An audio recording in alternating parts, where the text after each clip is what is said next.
This session, all afternoon, a nice long session, is on the principles and practice of stocking. And our first paper on a general overview of this is by Steve Gephard from the Inland Fisheries Division in Connecticut, our first overseas speaker, and therefore we make a particularly firm welcome to him. Steve has worked for the state of Connecticut on fisheries for something over 35 years now, so he knows his patch well, knows his subject well, and we look very much to hearing what he has to tell us. Thank you very much, Steve. Thank you. Thank you. Good afternoon, everyone. Just so I get it's the right button. Thank you.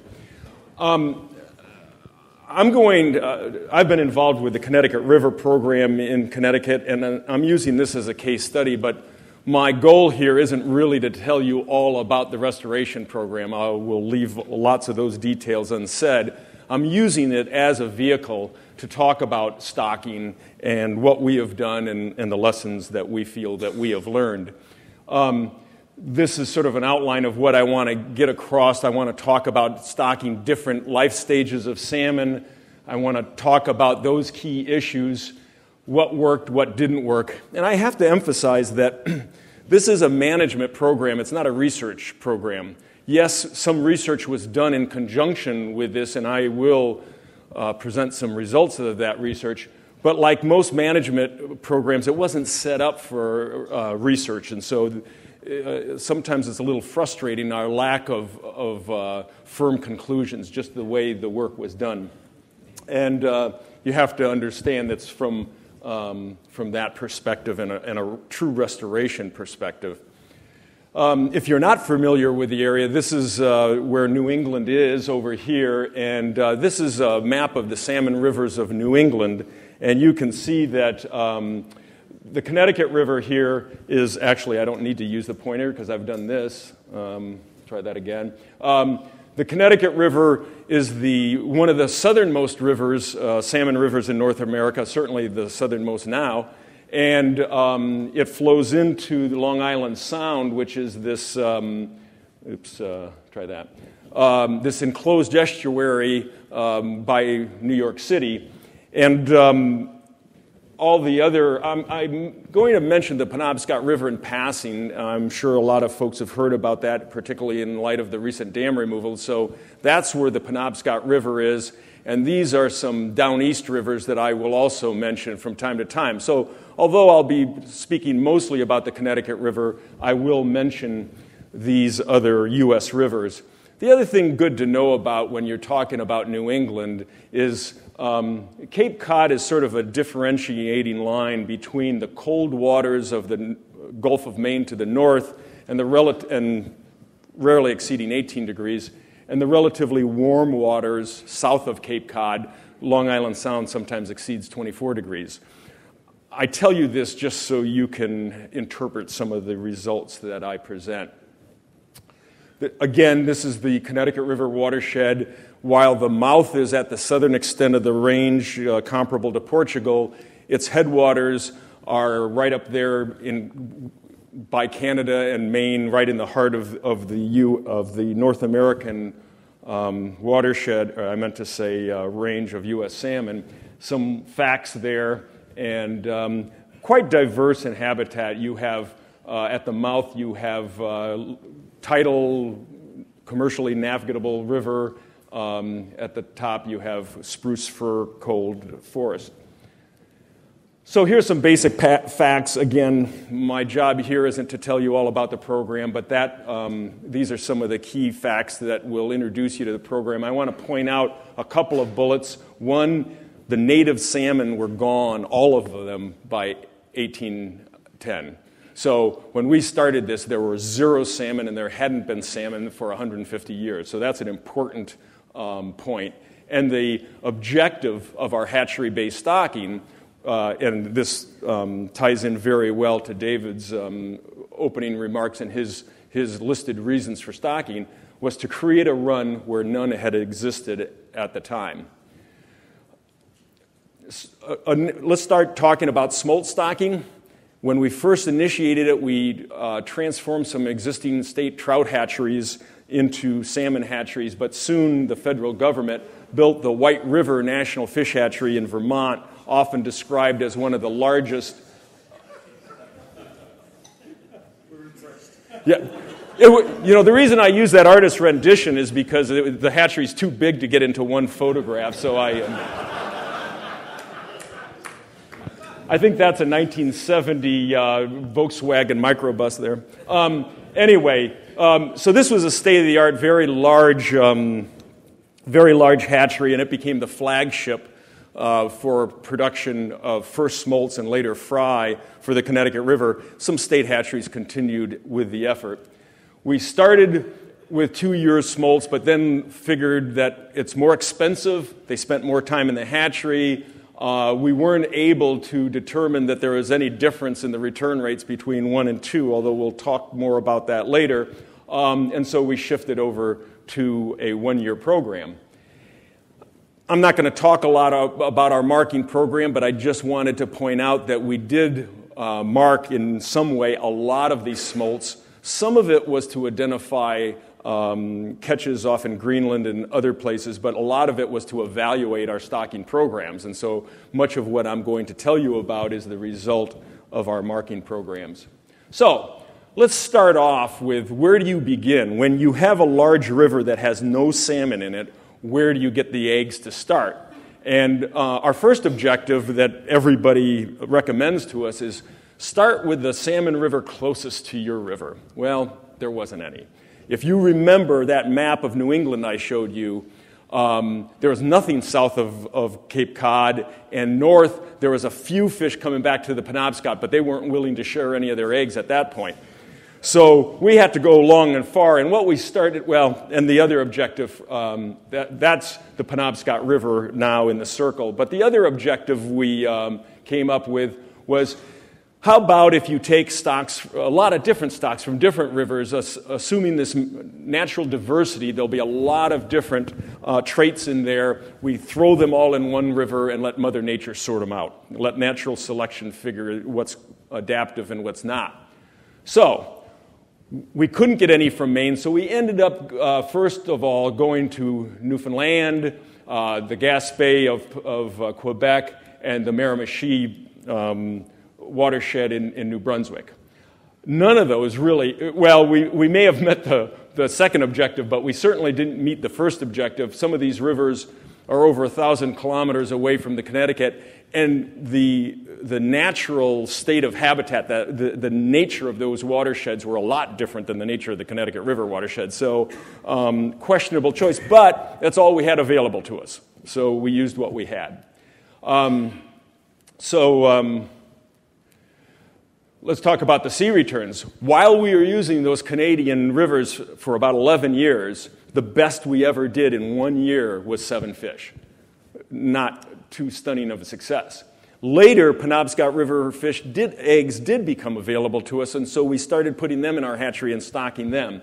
And the first year, it went up to 90. So it seemed to demonstrate the importance of where you get your stock, and let me share with you my interpretation of those results.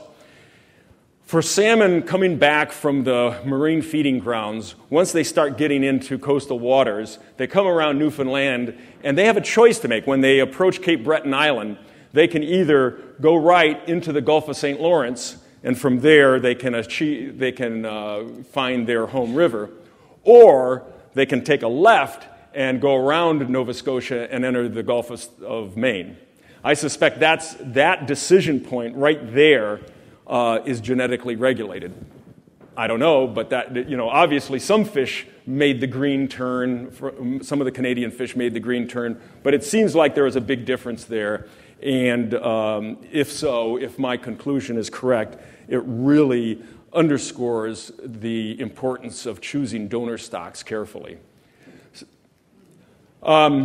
This is a little bit of a digression because it's really not to that point, but I wanted to introduce this topic that in these down east rivers in Maine, some of the sea returns are in single digits every year, and they don't want to capture all of the adults coming back. They want to leave them in the river. So they've adopted this river-specific broodstock program at the Craig Brook National Fish Hatchery, in which they actually go out into the rivers, electrofish par, bring those back to the rivers, keep them separate in their own rearing space, and raise them to the broodstock phase. They're now captive broodstock, and use them to restock the rivers.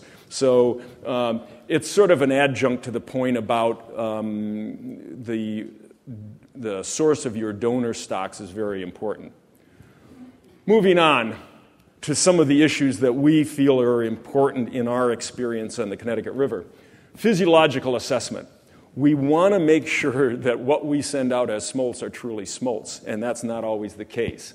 Also, physiological assessments can help determine when is the best time to release these fish. If there's any stress in your system, this can help identify that. And also, it can be used to evaluate your techniques. If you're trying something different, is it interfering with the smoltification? This is some work that Steve McCormick has done that most people are familiar with. It's just showing the trajectories of certain parameters on smolts in the red versus par in the blue. And you can see that they're much different. A great example, of course, is always used as the gill ATPase down in this lower panel, where in January and February, that parameter is tracking about the same for both groups of fish. But once the spring approaches, they diverge. And in some cases, in this case, the size difference isn't much. You can have some fairly large par and some fairly large smolts. The idea is, what's a smolt? Is it a bigger fish? No. A smolt is somebody who's following that red trajectory.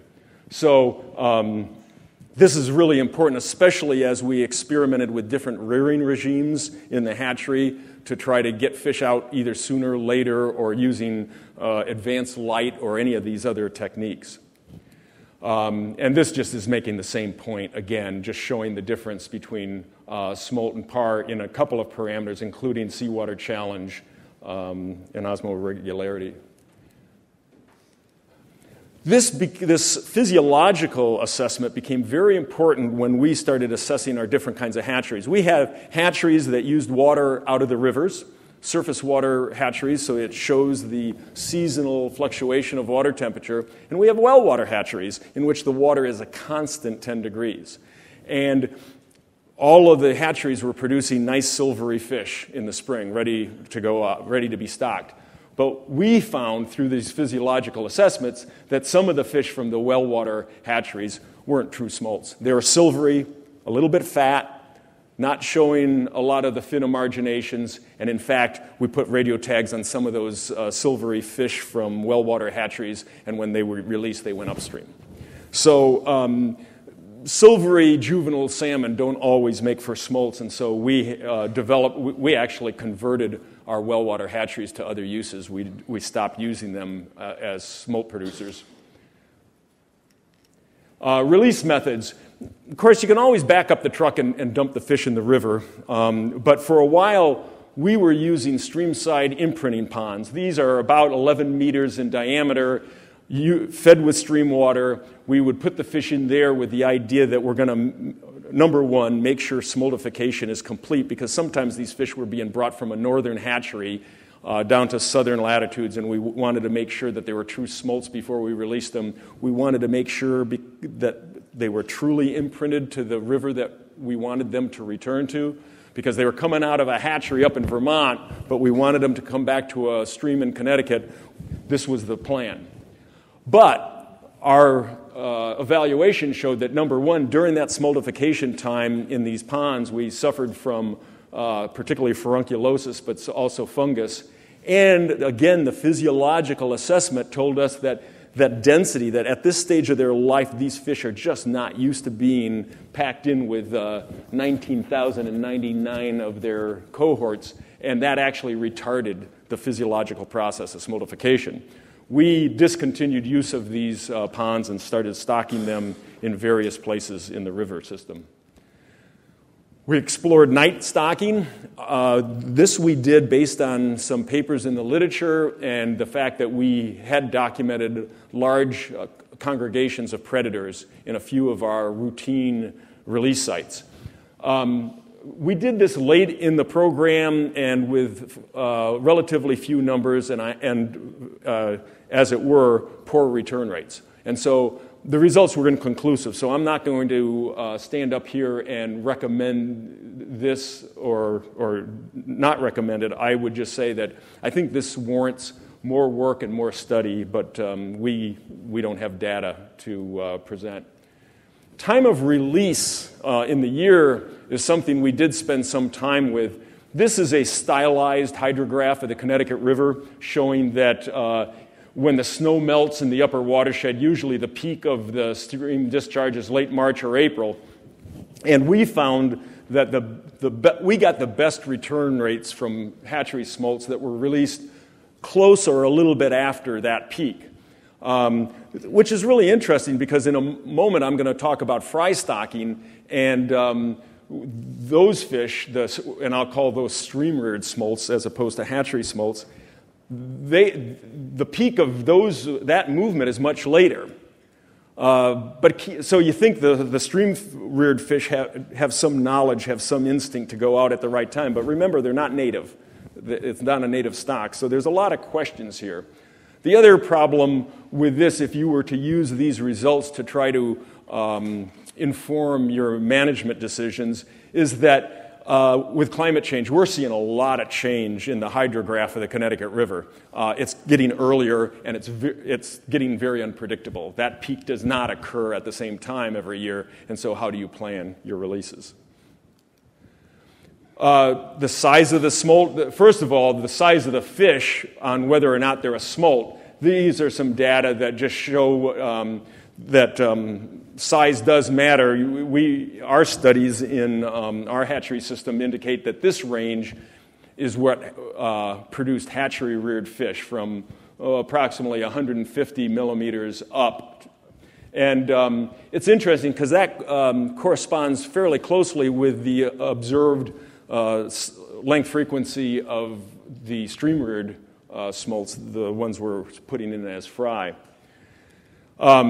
We also noticed that the fall growth is very important, more important than the spring growth, so that if you have a fish at the end of the fall rearing period, before that water temperature drops off, and that fish is 135 millimeters, but then it grows a lot in the spring when the daylight is increasing. You put the food to them, and it achieves, let's say, 155 or 160 in that fall, in that spring. It may not go out to sea, even though it's in that critical range, because it accrued that growth late in the smolt season, so to speak. Whereas a fish that had reached that in the fall was almost sure to go out as a smolt. We noticed a relationship between the size of the smolt that went out and its adult return rates. And this is stylized because the adult return rates vary from year to year, from river system to river system. The exact number, the exact size varies. But this relationship seems to be consistent, in which at some point you're not getting any adults back from these fish. But then it ramps up quickly. But then if you keep going, if you keep increasing the size of those smolts, the return rate actually drops off a little bit. I may have exaggerated that a bit, and we don't have data for a lot of large smolts because we didn't produce them. But that generalized relationship holds true. And for the Connecticut River, we've determined that from 20 to 24 centimeters seems to be the range that produces the best adult returns. Fin condition we found to be very important in hatchery-reared smolts. This is just a cheat sheet that we use to assess fin condition. So we noticed, to begin with, that we rarely saw adults coming back to the sea with heavily damaged pectoral or caudal fins. We see a lot of fish come back with pretty funky dorsal fins, but the rest of them and the lower fins, not so bad, but we determined that anything that had a value less than 3 of those two fins are unlikely to return, and therefore we term that fatal fin condition. And we set this as hatchery objectives, and to do this, before we stocked our fish every year, we would do fin condition assessments. We would subjectively score each fin of the fish, the sampled fish, and we would calculate the mean values for each fin, for each fish, the percentage of fatal fin condition. And, you know, there's a lot of confounding things because things change at sea every year, but we did see a relationship and therefore concluded that fin condition was very important. You know, we know there's a relationship between the density of fish in a raceway and the fin condition and the size of the fish. And it's our experience that hatchery managers feel pressure to meet their production goals and sometimes even exceed them. And a lot of times, if you tell them you want 100,000 smolts, they're afraid that somewhere down the line a pump may go off or there may be an outbreak of disease, and so they may lose a few fish, so they're going to pad their numbers up front. And if they don't have those problems, they've got more fish than you asked for.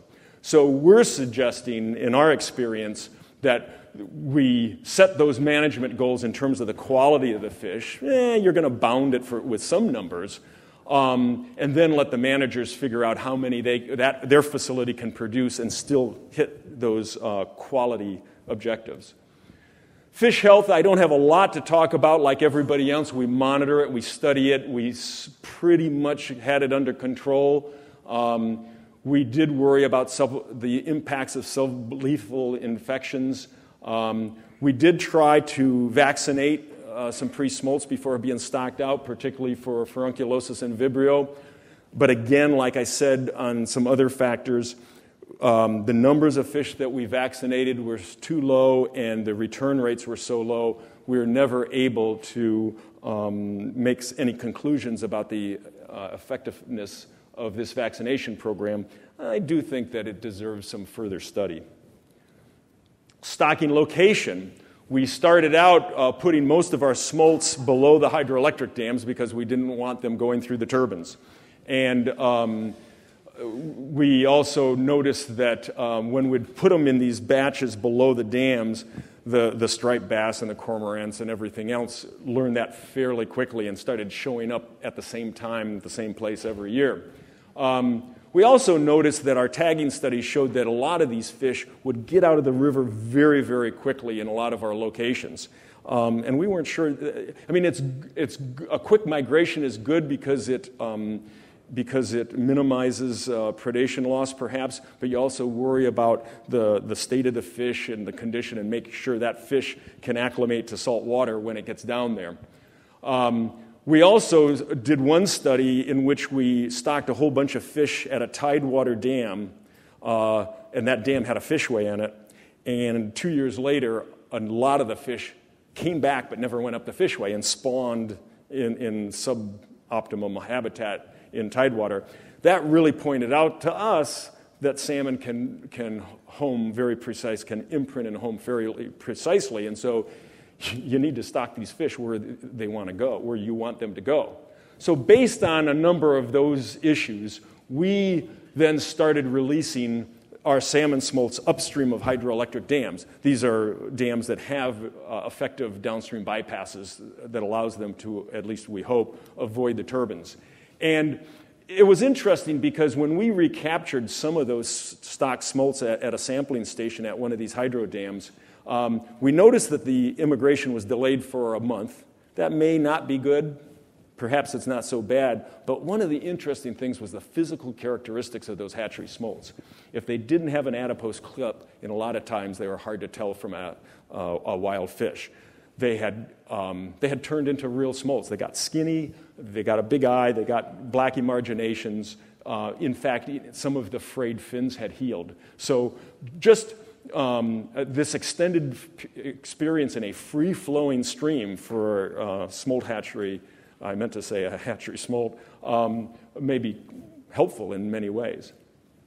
I'm not going to say a whole lot about return rates other than this graph shows in the early years the return rates of the Connecticut River tracked very closely with the Penobscot, the St. John, and other Canadian rivers.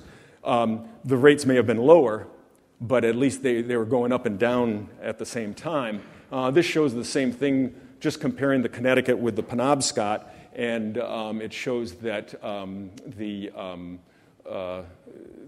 that they were tracking at the same time. Here's a graph of return rates just for a Connecticut River tributary, the Farmington River, and it shows how difficult it is to make conclusions about return rates 1 versus 2, because that drop-off, it's tempting to say, well, you're stocking 1 year smolts and it dropped down and now you're 2 smolts. But this is, of course, the time when the bottom dropped out of the ocean survival rates anyway. And so that probably had very little to do with our stocking regime. And you can see the return rates there are quite different than what someone was at Ken or somebody was describing earlier today, much, much lower. So let's get into fry stocking. We started fry stocking because of those declining rates. We had some pretty good fry stocking rates initially, quality of smolts, but most important is that 4th bullet. We're trying to develop a new strain of Atlantic salmon for the Connecticut River. The native strain is long gone. How do we do that if the fish spend spend all of their freshwater time in a hatchery? We can't. The idea was we had all this great-looking habitat. Let's put it to use to rear natural, whatever you want to call that, natural smolts in this situation. So our fry stocking program is pretty simple. In some cases, the fry come right out of the incubators, right when they're buttoned up, and I'll get more into that. But we raise them in the hatchery. We put them on trucks. We take the trucks to Riverside. We weigh out the proportions. We give them to volunteers in buckets, and we stock the stream. Our techniques, we never do this below 10 degrees. We never do it in high stream flows. We don't put them in high velocity areas. We pick the microhabitat very carefully so that the fry can get down into the gravel. And we spread out the fish. And by that, I mean, there's several ways people have stocked fry. One is point stocking. You just dump them all in one spot and expect them to sort it out. We don't do that. We figure that may work better for unfried. There's some evidence that unfed fry will disperse effectively, but the fed fry will not do that very well in our experience. Another one is the let's put one fish behind every rock approach. We found that totally impractical. Would be out there, would finish our fry stocking in December. And so we don't do that. What we did do is the scatter stocking, in which you find a nice piece of substrate that looks like a good fry habitat. You may pour in a couple of hundred there. You walk 50 feet up the stream, find another habitat, pour some more in, et cetera, et cetera. And our experience shows that's a pretty effective way of establishing par populations. So which stage to stock? As I was getting into before, with the unfed fry, they come right out of the incubators. They've just buttoned up. They have a DI index of 95 to 100 and maybe 2,200 to the kilo, and we stock those. But we had some hatcheries that they didn't have chillers and the things would hatch in March. There's no way we can stock in March, so we feed them. We feed them just for a little while until the streams warm up, and they go out, not all, but up to maybe 350 to the kilo. The picture to the left, we'd call that a par, and that's a different subject. The fry to the right are about as big as they'll ever get. And we do our electrofishing in the fall and found that we are getting densities comparable to what the literature reports for wild fish. And so we say this fry stocking was quite effective at establishing par populations, and I'll get into that in a little bit. This graph is quite similar to something was presented this morning, but it's a different subject. What it says is that you can stock more fry and get more par in the fall up to a certain extent. Once you get beyond a certain extent, you can stock 1,000 fry into a unit and you're not going to get any more par off. So you've got that asymptotic relationship there. There's a lot of variation between stream to stream, and to be effective, you probably ought to do this kind of study for every stream and find out where that sweet spot is. This is an average of all of New England that Mark Gibson did, and it just shows that consistent curve. And we had a lot of habitat to stock in the Connecticut River, so it did not make sense for us to stock any area up here and leave vacant habitat. Better to stock it down here and take those fish and put into another river and get more. You maximize the amount of habitat that's into the production business. This is a graph that looks the same, but now this is talking about adult returns. So you see the same relationship between fry stocking density and eventual adult return. Here's a similar graph I showed you. This is for fry stocking. The other was for smolt stocking. We had some problems early on, I think, with hatchery products, the quality and some disease, and so you see some dips. But overall, in the first part of the program, we got pretty good, at least from our perspective, return rates from the fry stocking. And then at the same time, of course, after 1986, the bottom dropped out and our return rates went down very, very drastically.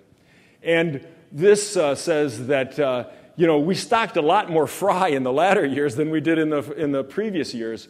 If we would have achieved the return rates in the latter part of the program that we did earlier on, we'd have had over 1,500 adult salmon coming back. Obviously, that wasn't possible. Now, I've talked about fry stock, and I just want to show you a little history of it. That shows the amount of stock. You see, in a couple of years, we stocked over 9 million salmon into the Connecticut River watershed. That's from the streams in Connecticut all the way up toward Quebec and the streams of New Hampshire and Vermont. But I want you to remember that graph because I'm going to show you the adult returns graph in a moment. This also is something I alluded to earlier. So take a moment to look at this. I've got 3 tributaries of the Connecticut River on the left, the Farmington, the Salmon, and the 8 Mile. They all happen to be in Connecticut. And I just picked out one illustrative year, 2004. So we are targeting around 50 fry per unit. And you can see it varies. For each of these watersheds, there's a number of streams. This probably represents 60 individual streams. And so some were stocked at lower rates, some were stocked at higher rates, but it all averaged around 50. And so you can see at stocking and this is all per production unit, 100 square meters. So you can see the number of first-year par we got out of this. Big drop-off, right? We started off at 50, and now we're down to single digits. And you can see later on how many one-year smolts we got out of it. Not all that many. We got some because this is very southern in the watershed. If you go up to Vermont and New Hampshire, that number is 0 for age 1 smolts. Then you can see the one-year par, and then how many age 2 smolts we got out of it. So perhaps the most interesting thing is you look at the far column, the total number of smolts per unit that was produced in that watershed. And so from 50, we get down to 1.5, maybe 3, and less than 1. And I can tell you that in the case of the 8 Mile River, the quality of the habitat isn't that good. It doesn't have a lot of wild trout in it. It's marginal, and the smolt production rate reflects that. Salmon is quite good. The Farmington actually has some excellent habitat with some higher smolt return rates by individual stream, but then there's some suboptimal streams that brought that average down. But that sort of puts into context the capacity of this habitat to produce smolts. So here's some observations. We were talking about wild par before. It seems like almost all of our male par mature in the stream. That really throws off the sex ratio of the returning adults. It's sort of a different subject I won't get into, but it's something you need to know. I'd like to make a point of the last 3 bullets, and that is that in some of these northern streams that are above barriers where no anadromous fish are reaching, the initial par production rates were quite good. We stocked fry, and there's loads of par. And that rate went down. And there's some suggestion that with no anadromous fish coming back and bringing marine-derived nutrients back up into that stream, the immigration of smolts was causing a net loss of nutrients. Interesting thing to think about. It needs more research, but something to consider. Real quickly on par stocking, this was never a prioritized strategy for us.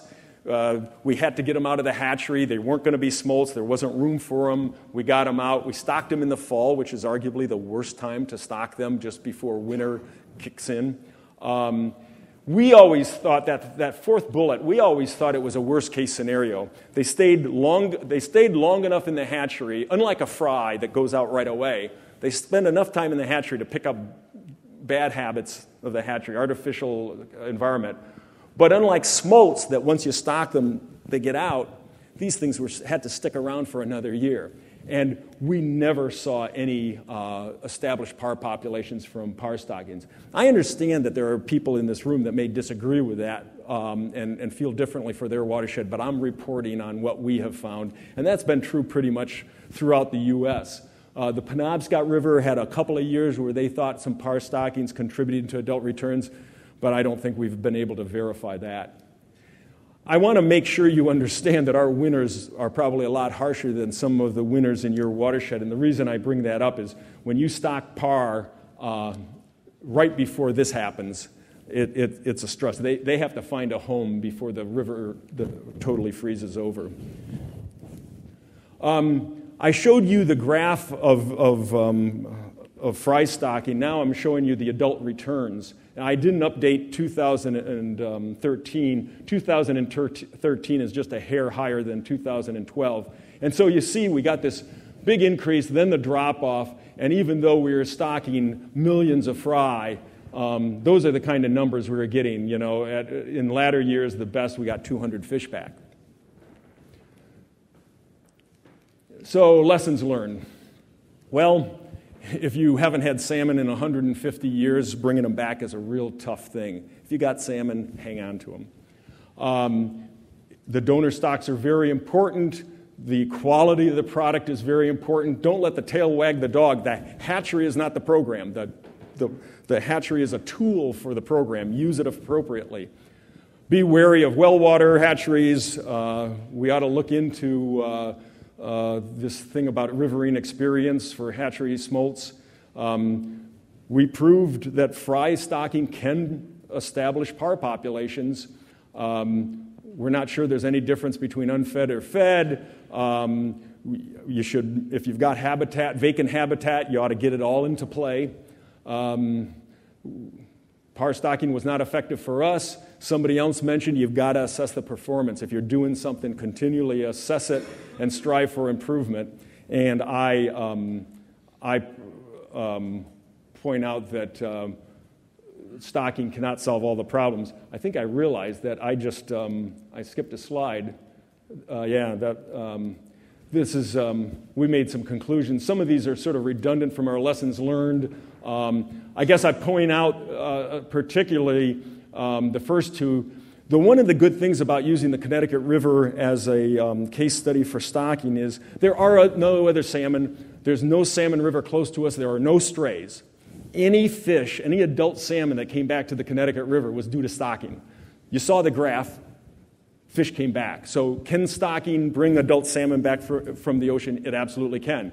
But the second bullet says, yeah, but what about cost effectiveness? I can't tell you how many millions of dollars a year it took to drive that program. And we did not create a self-sustaining population. The program is in hiatus now. We're still stocking some salmon in the Connecticut River, but the Fish and Wildlife Service and other states have dropped out. And so I will just let you go down. Again, some of these conclusions are redundant with lessons learned. But I guess the last thing I'd say on number 6, we'd have had more success if we had fewer dams, mostly in respect to downstream passage, better habitat. We weren't at the southern extent of the range.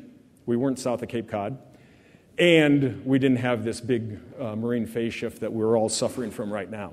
So with that, I will end it, and if there's time, I will take questions. Thank you.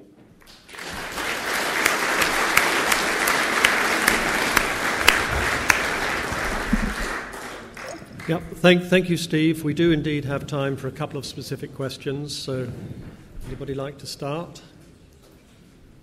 Yes. Thank you. It's Mike Ashman. Yeah, Mike Ashman from Riverine. Quite a small number of returning adult salmon I saw there. I'm just wondering how you actually assess those numbers on such a big river system. The adults coming back. Was it at a lower point in the river, or? We all products were stocked upstream of dams with fishways, and all the fishways had traps, and every fish was captured and counted. Now, you know, an odd salmon might have died or been intercepted by an angler or something, but for the most part, we're fairly confident that at least greater than 95% of all the salmon that returned had to come through a fishway, had to come through a trap, and was handled. And either most of them were captured for broodstock, a few were released upstream for studies. Katie.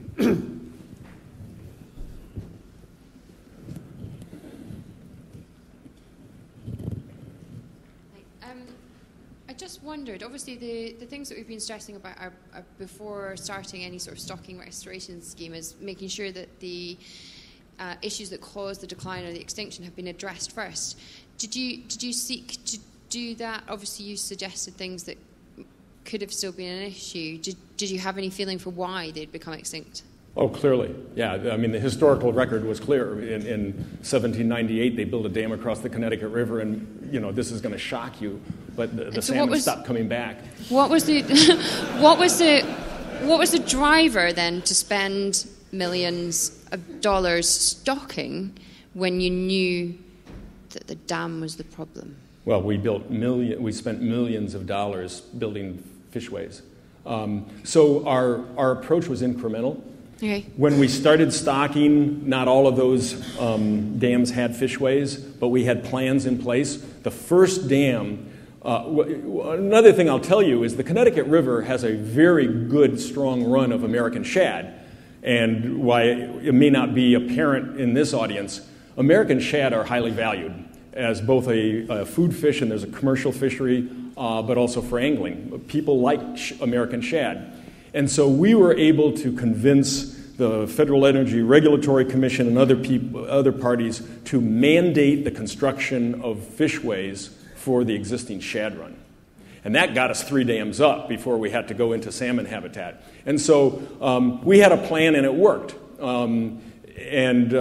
As far as that goes, downstream passage is the most difficult one. We've installed bypasses, and they work, but they don't work as well as the upstream fishways.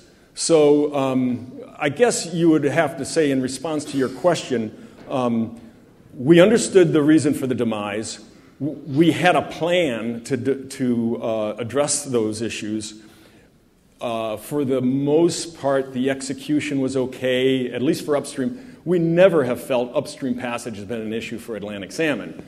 Downstream passage was a problem.